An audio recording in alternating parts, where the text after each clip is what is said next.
कुछ नशा तिरंगे की शान का है, कुछ नशा मातृभूमि की मान का है। हम लहराएंगे हर जगह इस तिरंगे को, कुछ ऐसा ही नशा हिंदुस्तान की शान का है। आजादी का अमृत महोत्सव हम मना रहे हैं और इसी कड़ी में आज आपको मिलाने जा रहे हैं भारतीय रेलवे की प्रादेशिक सेना के कुछ जांबाज अफसरों से और जानते हैं कि आखिर रेलवे की प्रादेशिक सेना किस तरह काम करती है।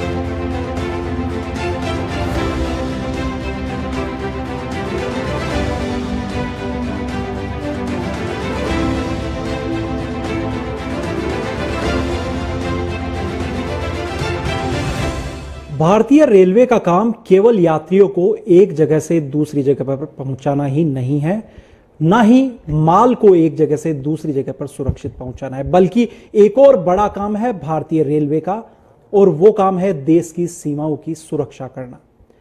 आप सभी ताज्जुब कर रहे होंगे कि आखिर ये काम भारतीय रेलवे का कैसे हो सकता है, लेकिन आजादी के अमृत महोत्सव पर आज यही चीज हम आपको बताएंगे कि आखिर भारतीय रेलवे किस तरह से सीमाओं की सुरक्षा में भी अपना अहम योगदान देती है।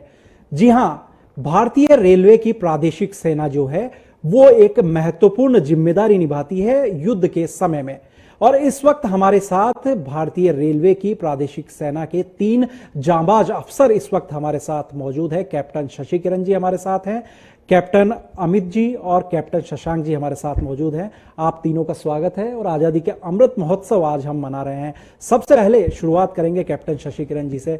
सर, भारतीय रेलवे की टेरिटोरियल आर्मी की यदि हम बात करें, लोगों को यह अब तक पता नहीं था कि इस तरह की जो आर्मी है वो भारतीय रेलवे के पास भी है। रेलवे अपने आप में सबसे मजबूत तंत्र कहा जा सकता है, यात्रियों को अपनी जगह पर छोड़ना, चाहे माल को वहां पर पहुंचाना, दुर्गम स्थानों पर रेलवे जो है उनकी सेवाएं हैं और आप इसकी जो सेना है उसका हिस्सा है। किस तरह से रेलवे की आर्मी की जरूरत पड़ी और कब इसकी स्थापना हुई, ये आपसे जानना चाहेंगे। सही कहा आपने अरविंद जी, इतना बड़ा नेटवर्क है भारतीय रेल का। इतने बड़े किलोमीटर्स के एरिया में हम पूरे अक्रॉस द इंडिया हम सर्व करते हैं इंडियन रेलवेज को, तो स्वाभाविक है कि जो है रेलवे की जो रिक्वायरमेंट है और जो डिफेंस की जो रिक्वायरमेंट है, जो सामरिक आवश्यकता है देश की, उसको भारतीय रेल पूरे करने में एक अहम योगदान देती है। और इसी क्रम में भारतीय रेल की जो टेरिटोरियल आर्मी यूनिट है, जो इंजीनियर्स रेजिमेंट यूनिट है, उसको रेज की गई थी। 1948 में ये यूनिट रेज की गई थी और 1949 में इसकी स्थापना की गई थी। और इस स्थापना का सबसे जो मेन पर्पस यही था कि जो जैसे जो एरियाज हैं जो कि बॉर्डर से कनेक्टेड हैं, उनमें जो आपूर्ति की जो वॉर के रिलेटेड टाइम्स में या इंटरनल स्ट्राइव के टाइम में जब आपूर्ति का जो समय आएगा तो उसमें एक लॉजिस्टिक्स रिक्वायरमेंट जो रहेंगी पूरी करने का, वो एक भारतीय रेल के लिए एक अहम जिम्मेदारी थी और इसीलिए ये यूनिट्स रेज की गई थी। तो जैसा मैंने आपको बताया 1949 में इसकी स्थापना की गई थी और हमारे अभी वर्तमान में जैसे 6 रेजिमेंट हैं यहाँ पे पूरे भारतीय रेल में। और इनका काम जो है, जैसे मैं अगर टेरिटोरियल आर्मी की बात करूँ तो टेरिटोरियल आर्मी जो प्रादेशिक सेना होती है, ये इनका काम ही होता है जो सामान्य नागरिक होते हैं, जो कि रेगुलर आर्मी से रिलेटेड नहीं होती है, उनको एक सेना के रूप में दक्ष करना, उनको तैयार करना और उनको एक ऐसी स्थिति के लिए तैयार रखना ताकि जो भी कभी भी एक्सटर्नल अगर कोई एग्रेशन हो, कभी जो नेबरिंग कंट्रीज के साथ या इंटरनल कभी स्ट्राइक हो तो उसमें मदद करना। और इसी क्रम में ये रेलवे इंजीनियर रेजिमेंट की जो है स्थापना की गई थी और मेरा सौभाग्य है कि मैं इस रेजिमेंट का पार्ट हूं। कैप्टन अमित जी इस वक्त हमारे साथ है। अमित जी, आपसे जानना चाहेंगे कब से आर्मी के साथ जुड़े, रेलवे की आर्मी, और उसके बाद से लेके और अभी तक क्या कुछ अचीवमेंट्स जो हैं वो आपने देखे भारतीय रेलवे की सेना के। जी, मैंने जो प्रादेशिक सेना है 2014 में ज्वाइन की थी और जैसा कि मेरी स्टार्टिंग स्टडिंग सैनिक स्कूल से है तो मेरा एक इंक्लिनेशन है सेना की तरफ और उसी के चलते जब मुझे ये अपॉर्चुनिटी मिली कि रेलवेज़ के अंदर में रेलवेज़ का काम करते हुए साथ में मैं एक सेना को सपोर्ट कर सकता हूँ या सेना का एक पार्ट बन सकता हूँ, तो मैंने इस अपॉर्चुनिटी को अपने अंदर जहन में रखा और उसके बाद में जो सिलेक्शन प्रोसीजर है उसको क्लियर किया और 2014 में मैंने स्टार्टिंग में प्रादेशिक सेना को ज्वाइन किया।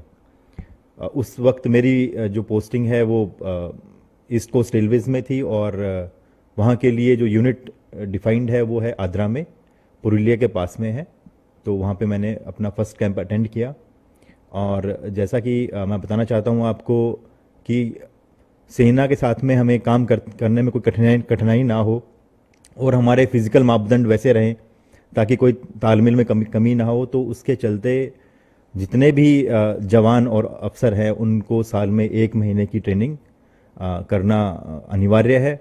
और इस ट्रेनिंग के दौरान उनको फिजिकल फिटनेस से लेके अनुशासन में कैसे रहना है और वेपन ट्रेनिंग, स्पोर्ट्स और परेड वगैरह के जो अनुशासन है वो पूरे तरीके से समझाए जाते हैं। और ये सब चीज़ें ट्रेनिंग जो है वो रेगुलर आर्मी के साथ में मिलके की जाती है। तो जो आपस में एक तालमेल होना चाहिए, जब भी ज़रूरत पड़े उस समय हम लोग तैयार रहें और कोई तालमेल में कमी ना हो। तो ये जो 1 महीने की जो ट्रेनिंग है साल में, वो उसका बहुत ही महत्वपूर्ण रोल है। और हमें हर रेलवे टीए को कुछ ऑपरेशनल एरियाज़ दिए हुए हैं। हमारा हर साल यही रहता है कि हम उस एरियाज़ में जाते हैं, वहाँ के बारे में स्टडी करते हैं। अगर वहाँ पे ज़रूरत के वक्त अगर रेल संचालन करना पड़े तो उसको हम सुगमता के साथ में सफलतापूर्वक कर पाएँ। हमारे साथ कैप्टन शशांक जी भी इस वक्त मौजूद हैं। शशांक जी, जिस तरह से कैप्टन अमित जी ने बताया कि एक ट्रेनिंग है वो काफ़ी इंपॉर्टेंट यहाँ पर रहती है, क्योंकि डिफेंस की ट्रेनिंग की बात की जाए चाहे रेलवे ऑपरेशंस की यदि बात की जाए, दोनों ही चीज़ आप लोगों को बखूबी यहाँ पर समझनी होती है। तो किस तरह की जो ट्रेनिंग है वो आप लोग यहाँ पर लेते हैं, कितनी ये टफ यहाँ पर ट्रेनिंग होती है, क्योंकि रेलवे का जो ट्रेन है उसके संचालन से लेकर के और जो तमाम जो काम है वो आपात परिस्थिति में आप लोगों को करने होते हैं। देखिए, एक बात मैं बताना चाहूँगा यहाँ पे कि जो रेलवे प्रादेशिक सेना है उसमें सारे अफसर, जेसीओज और जवान सब लोग रेलवे के ही कर्मचारी होते हैं। तो हम लोग 1 महीने के लिए फौज के साथ अटैचमेंट होता है हमारा, जिसमें हम फौजी तौर तरीके और फौजी ट्रेनिंग को हम लोग सीखते हैं। रेलवे में क्योंकि हमको काम करते हुए काफ़ी समय हो चुका होता है, तो हमारे जैसे उसमें जो रेलवे टीए यूनिट है उसमें लोको पायलट्स, गार्ड्स और स्टेशन मास्टर्स और पॉइंट्समैन, टेक्नीशियन, ट्रैक मेंटेनेंस, सारे स्टाफ होते हैं। तो उनको अपना कार्य तो बखूबी पता होता है।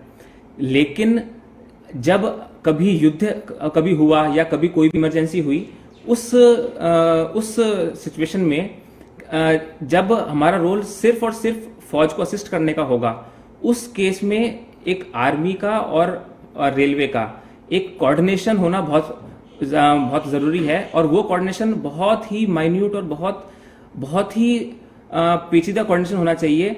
अदरवाइज, क्योंकि उस time it is not just about transporting people, it is about saving the country.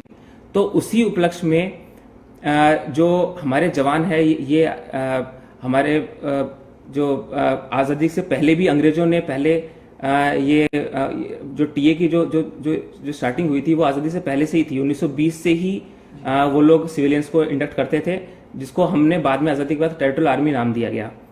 तो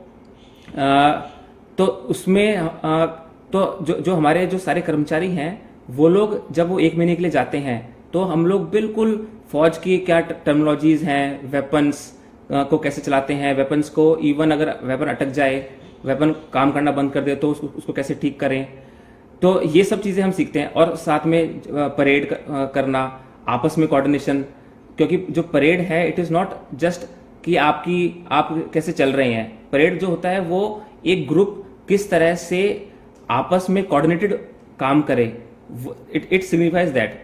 तो ये सब चीज, ये सारी ट्रेनिंग मिलके वो एक रेलवे कर्मचारी है, वो एक फौजी बन जाता है।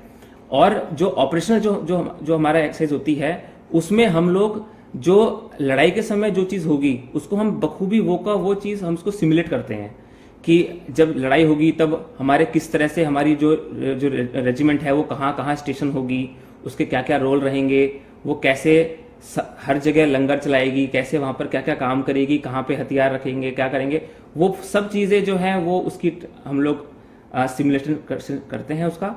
और उसको वापस फिर पैकअप करके हम लोग वापस हमारे स्टेशन पे आ जाते हैं। जी बिल्कुल। शशि किरण जी, एक बार वापस आपके पास आना चाहूँगा और आपसे बारीकी से ये चीज़ मैं जानना चाहता हूँ, हमारे दर्शक भी जानना चाहेंगे कि मान लीजिए युद्ध की परिस्थिति जब आती है उस वक्त आपका जो काम है वो किस तरह का होता है? क्या आपके साथ में रेलवे की जो सामान्य कर्मचारी हैं, जो ड्राइवर्स, लोको पायलट्स हैं, क्या वो भी आपके साथ होते हैं या पूरी ट्रेन ही जो है वो आपके हवाले कर दी जाती है उस वक्त? और किस तरह से पूरी जो ऑपरेशन है, जो डिफेंस का जो ऑपरेशन है जिसको आप सपोर्ट करेंगे, तो किस तरह से आप उस दौरान काम करेंगे? उस एक एक चीज को हम आपसे समझना चाहेंगे बारीकी से।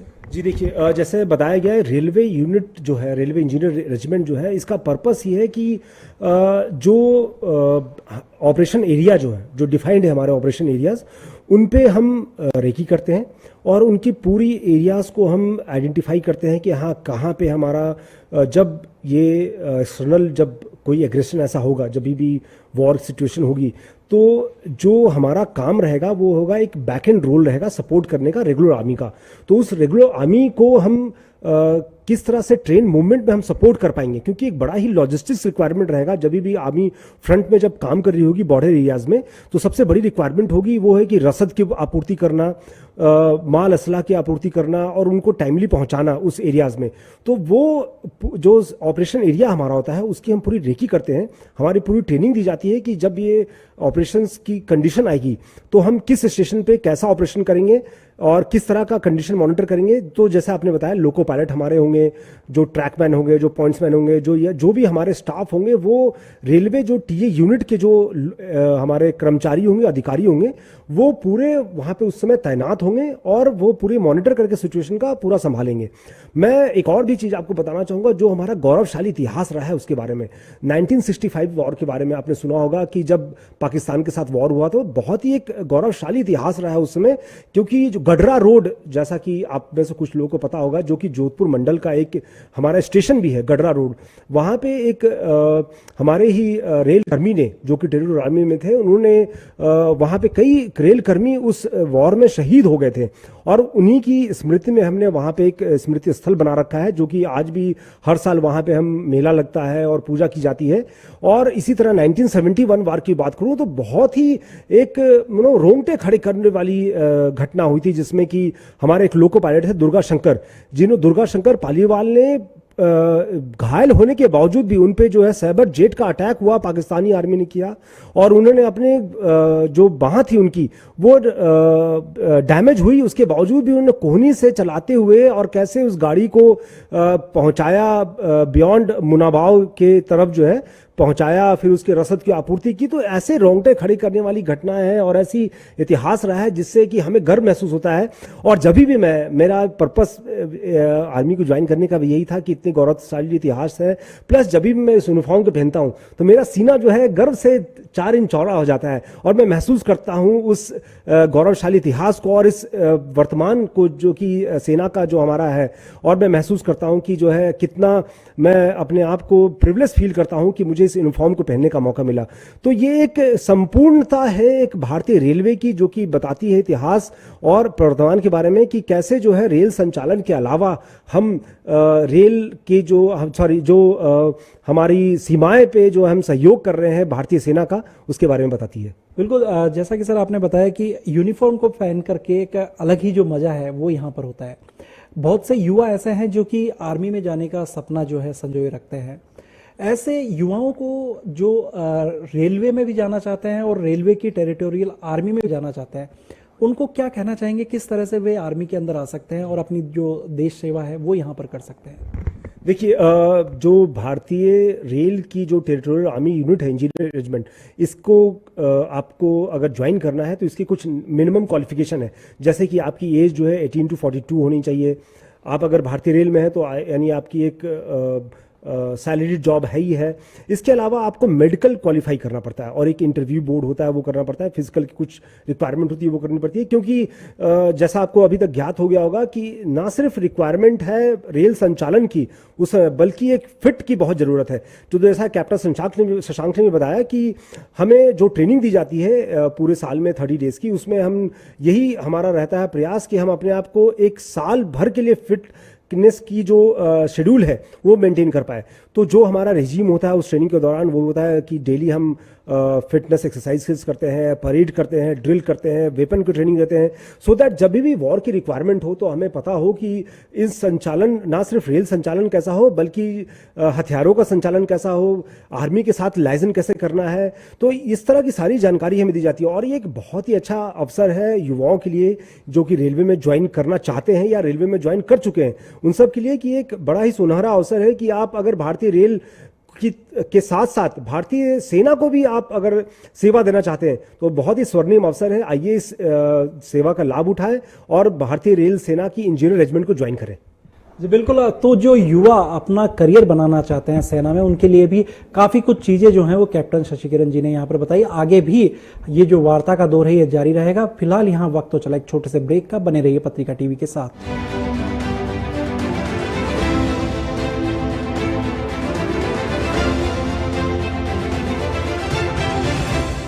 मजबूत निर्माण की सही पहचान शर्मा सुपर XD 550 की तरफ से आप सभी को 76वें स्वतंत्रता दिवस की हार्दिक शुभकामनाएं। Sharma steel tech India private limited, Sarna डूंगर, जयपुर। चिरायु हॉस्पिटल जयपुर की तरफ से आप सभी प्रदेशवासियों को 76वें स्वतंत्रता दिवस की हार्दिक शुभकामनाएं। Siddhivinayak hospital and research centre Chomu की तरफ से आप सभी को 76वें स्वतंत्रता दिवस की हार्दिक शुभकामनाएं।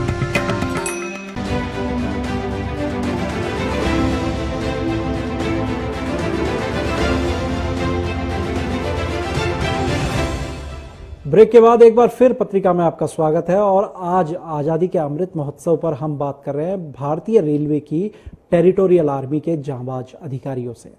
हमारे साथ कैप्टन अमित जी इस वक्त हैं। अमित जी, आपसे जानना चाहेंगे क्योंकि 2014 में आपकी ज्वाइनिंग हुई, उसके बाद में कोई ऐसा वॉर की सिचुएशन जो है वो नहीं आई, तो ऐसी स्थिति में क्या कुछ एक्टिविटीज जो हैं वो डेली रूटीन में आपकी रहती है?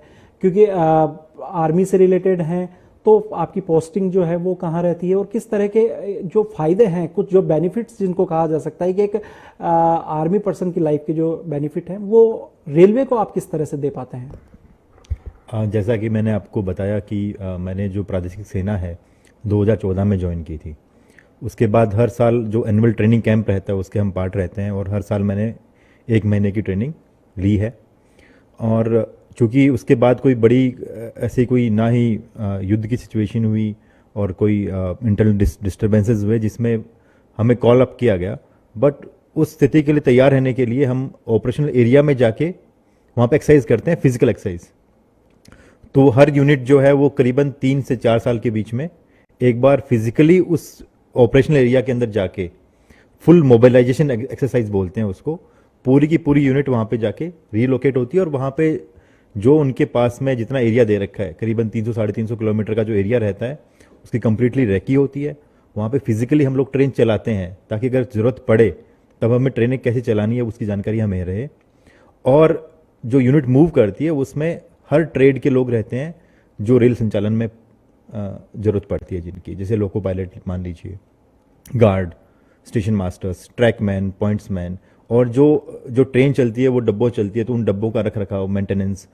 और उस एरिया में जितने भी रेलवे की यूनिट्स हैं, लाइक कोई वर्कशॉप है, कोई डीजल शेड है और डिपोज हैं, उन सब की पूरा एकदम जो एक्सरसाइज के अंदर में we know each and every point कि कहाँ पे क्या चीज़ लोकेटेड है, हम आपस में कैसे कोऑर्डिनेट करेंगे, वहाँ पे जो लोकल आर्मी के हेडक्वार्टर्स या यूनिट्स हैं उनसे कैसे हमारा कोऑर्डिनेशन रहेगा। तो 3 से 4 साल के बीच में हम लोग वहाँ पे एक बार जाके फुल फ्लेजेड एक्सरसाइज करके आते हैं ताकि हम लोग उस वातावरण से वाकिफ रहें, वहाँ की स्थितियों के बारे में हमें पता रहे और जब ज़रूरत पड़े तो हम लोग उसमें काम कर पाएँ। अभी जी, टेरिटोरियल आर्मी के जवानों का कोई ऐसा किस्सा जो आप बताना चाहें हमारे दर्शकों को, क्योंकि एक लंबा जो इतिहास है वो 1949 के बाद से लगातार रहा है और जैसा कि शशांक जी ने पहले बताया कि 1920 से जो टीए है उसकी स्थापना की जा चुकी थी, लेकिन 1948 की यदि बात करें, 49 की बात करें तो भारतीय रेलवे में इसकी जब शुरुआत हुई है उसके बाद से क्या कुछ किस्से बहादुरी के जो है आपकी यूनिट के हैं? बिल्कुल आपसे शेयर करना चाहूँगा इस बारे में। आपने सुपर साइक्लोन का नाम सुना होगा जो उड़ीसा में 1999 में आया था। तो वहाँ का उड़ीसा का सारा एरिया सबमर्ज्ड हो चुका था। उस टाइम में रेलवे टीए को, जो मेरी यूनिट है आद्रा में, उसको बुलाया गया उस चीज़ के लिए। और जो दूर दराज के एरियाज़ थे जो रेलवे से कनेक्टेड थे वहाँ पे मोबिलाइजेशन किया गया और जो एक सामग्री वितरण रहता है और मेडिकल एड की हेल्प रहती है वो सब उनको ऑन ट्रेन प्रोवाइड किया गया। तो वो काफ़ी अच्छी एक्सरसाइज है और मेरी जो यूनिट है उसके अंदर में उस चीज़ को काफ़ी अच्छे से मेंशन किया गया है। एक और किस्सा मैं साझा करना चाहूँगा आपके साथ में। पारादीप एक पोर्ट है जो ईस्टर्न कोस्ट पे है इंडिया के, और पोर्ट्स पे अधिकतम जो बाहर के जो इंपोर्ट्स आते हैं उनको डिस्ट्रीब्यूट करना रहता है। तो पोर्ट एक ऐसा एरिया रहता है जहाँ पे शिप्स एंड रेल का बड़ा क्लोज मूवमेंट रहता है। तो ये भी कि घटना करीबन 1999 के आसपास की है। पारादीप पोर्ट में स्ट्राइक हो चुकी थी, सारे लेबर्स वहाँ के स्ट्राइक पे चले गए और उसके बाद में जो इंपोर्ट्स के जो शिप हैं वो वहाँ पे डॉक हो चुके हैं। उनका मटेरियल को अनलोड करना है और जो पावर प्लांट्स हैं वहाँ तक उन कोल को मूवमेंट करना है। अगर स्ट्राइक हो जाती है पोर्ट के अंदर में तो जो जितने भी पावर प्लांट्स हैं उनके पास में कोयला नहीं रहेगा और जो विद्युत की आपूर्ति है वो बाधित हो सकती है। तो इसीलिए एकदम से इस चीज़ को कॉल अप नोटिस दिए गए और टीए को इमीडिएटली कॉल अप किया गया। अब चूंकि पोर्ट के अंदर में 50% इज रेलवेज, तो वहाँ पे जब पूरी यूनिट पहुँची तो जो स्ट्राइक का एक माहौल रहता है कि हम वर्कर्स ने बोला कि कोई ट्रेन हम एंटर नहीं करने देंगे इस टाइप से। तो उस समय जो एक आर्मी की स्ट्रेंथ रहती है यूनिटी वाली, that comes into the picture. तो जवान उनके पास में वेपन्स हैं, दे आर डिसिप्लिन्ड, एक यूनिफाइड फोर्स है। तो ऐसा हुआ कि जब ट्रेन अंदर गई है पोर्ट के अंदर में तो उसको रोक नहीं पाए। तो वो उन्होंने जाके वहाँ पे जो जवान थे उन्होंने पूरा ट्रेन को लोड करना, इवन शिप से अनलोड करना, स्टीयरिंग करना, और इस टाइप का इतना अच्छा हो गया 3 दिन के अंदर में पूरा पोर्ट जो था जो स्टैक्ड अप हो चुका था वो पूरा वहाँ से खाली किया और उनको जितना भी सामान था उसको गंतव्य तक पहुँचाया। तो अमित जी, क्या ये भी कहा जा सकता है कि भारतीय रेलवे की जो सेना है वो केवल देश की सुरक्षा के लिए ही नहीं बल्कि रेलवे की आंतरिक सुरक्षा के लिए भी काम करी? क्योंकि जिस तरह से स्ट्राइक में आप बता रहे हैं कि हमने इतना बखूबी हमने काम किया, तो इन सब चीजों को लेकर के क्या कहेंगे? बिल्कुल, देश के बाहर भी अंदर भी, दोनों तरफ सीमाओं पे भी और सीमा के अंदर भी। तो रेलवे टीए का बहुत ही महत्वपूर्ण रोल है। इवन अगर कुछ कैलेमिटी होती है, जैसा मैंने आपको शेयर किया, कोई स्ट्राइक हो गई, अर्थक्वेक्स आ गए, इन सब में बिल्कुल प्रादेशिक सेना का अपना अहम योगदान है। 1971 के वॉर में जब बांग्लादेश ने सरेंडर किया तब बहुत सारे प्रिजनर्स ऑफ वॉर थे। अब उनको पाकिस्तान तक छोड़ना है तो कैसे छोड़ेंगे?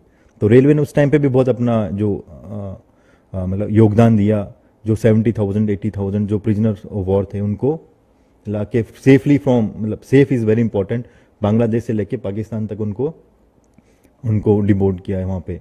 तो ये दोनों तरीकों से है कि आंतरिक चीज़ों के लिए भी और सीमाओं पे भी। तो प्रादेशिक सेना जो रेलवे इंजीनियर्स रेजिमेंट है तो इसका अहम योगदान है।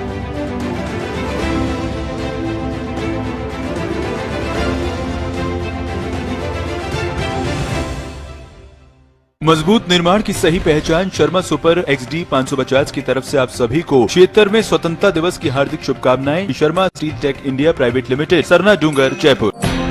चिरायु हॉस्पिटल जयपुर की तरफ से आप सभी प्रदेशवासियों को 76वें स्वतंत्रता दिवस की हार्दिक शुभकामनाएं। Siddhivinayak hospital and research centre Chomu की तरफ से आप सभी को 76वें स्वतंत्रता दिवस की हार्दिक शुभकामनाएं।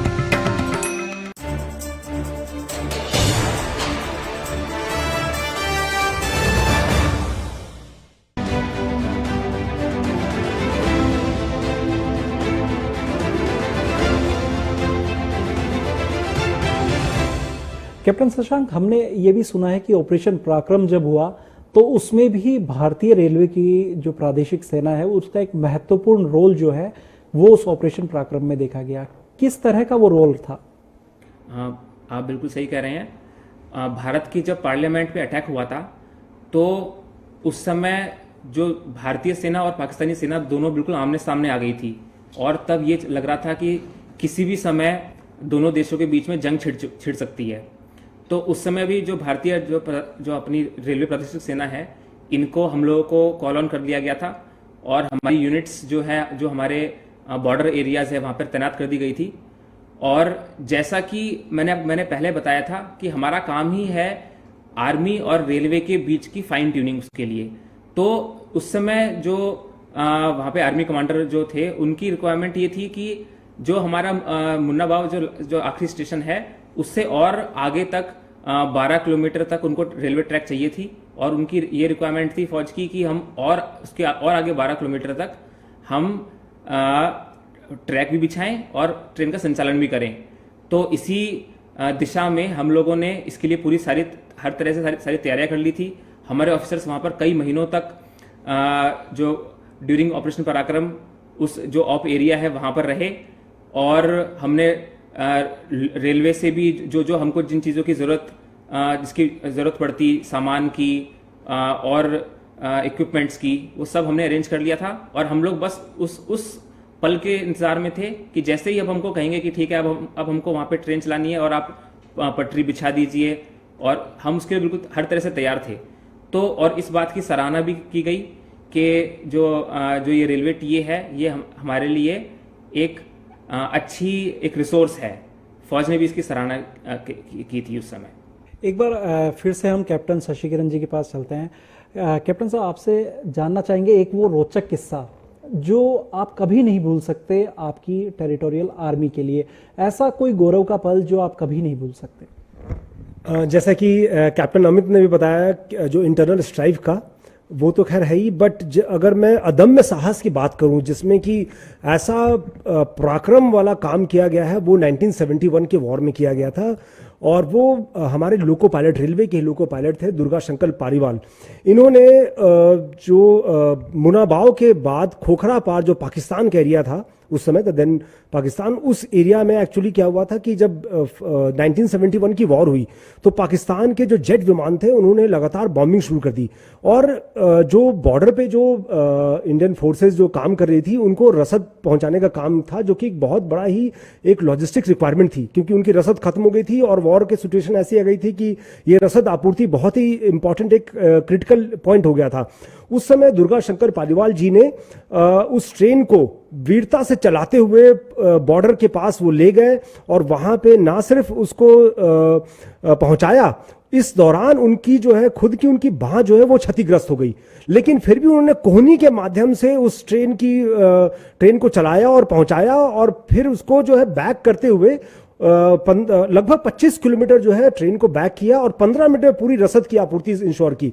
तो ये एक ऐसी घटना है जिससे आप गौरवान्वित महसूस करते हैं कि कितनी बड़ी, कितनी अच्छे इतिहास के आप पार्ट बने हुए हो।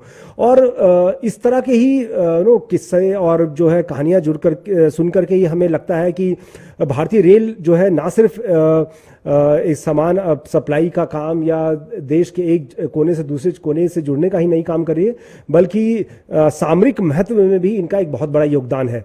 तो मैं आपके माध्यम से भी अपील करना चाहूँगा भारतीय रेल के जो कर्मचारी हैं, जो अधिकारी हैं और जो युवा वर्ग हैं जो कि भारतीय रेल में आना चाहते हैं, उन सब से मैं अपील करना चाहूँगा कि आइए इस रेलवे रेजिमेंट के इतिहास का, गौरवशाली इतिहास का हिस्सा बनिए और भारतीय रेलवे की इस रेलवे इंजीनियर रेजिमेंट को ज्वाइन करें। बिल्कुल, तो भारतीय रेलवे है वो लगातार योगदान दे रही है देश के विकास में, ये कहना है कैप्टन शशि किरण का।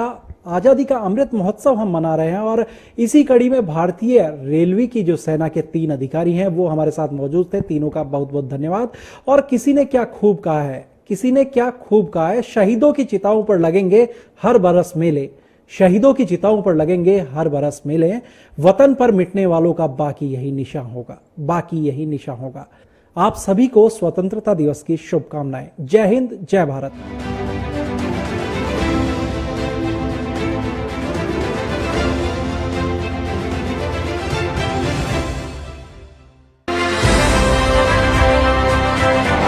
सरहद पर समर्पण बेमिसाल, जिन्होंने दिलाई आजादी, अमर हुए वो लाल, जांबाजों ने ऊंचा किया राष्ट्र का भार, भारत की प्रतिभाएं कर रही कमाल, फौलादी इरादों से दुनिया भी निहार, विकास से हर रोज हो रही कदम ताल, क्योंकि हमारा वतन बन रहा खुशहाल। मुबारक हो आपको।